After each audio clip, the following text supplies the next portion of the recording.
All right, Jenny, next video, what are you up to? I'm just looking at some reviews for my novel, The Hummingbird and the Sea. Are you some sort of an egomaniac? Not at all. It's just very important for an author, especially an independent author, to make sure they're getting reviews for their novels. You've explained this to me before, so tell me why reviews are so important. They're so important because the more reviews a book gains, the more prominent it becomes on search engines.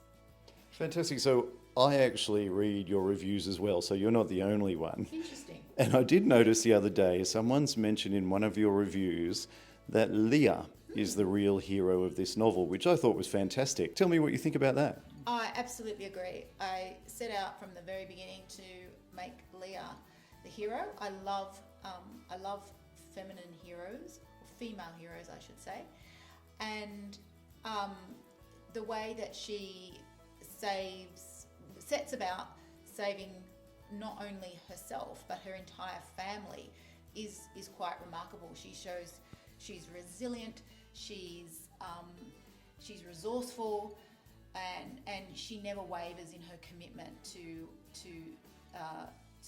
survive. She sounds like someone who would be welcome back in other books. Does she come back throughout the series? Of course. Leah appears in Book 2, The Falconer, and Book 3, The Lark's Call. Her and her family are stalwarts of the series, I suppose you could say. It's also interesting that once you told me that Leah is actually in your favourite scene in the entire novel. Now, what is that scene, and as the author, why is it your favourite? So this scene that is my favourite features Leah and Palgrave. Their story of how their relationship began is told in sections throughout the novel, usually as flashback scenes.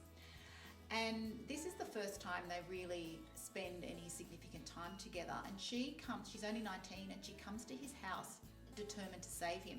He's in a very bad way after his wife and children have died. He's almost become a hermit, and he's grown a very long beard, and she wants to shave him, and she asks him if she may do that, and he says yes. And they have this scene that's in his kitchen, and the way that she touches him and touches the skin of his face and neck, and the way he responds to her touch is really, really sexy. They don't become intimate at that point, yet it's a very, very sensual scene. Okay, thank you for that injection of sensuality.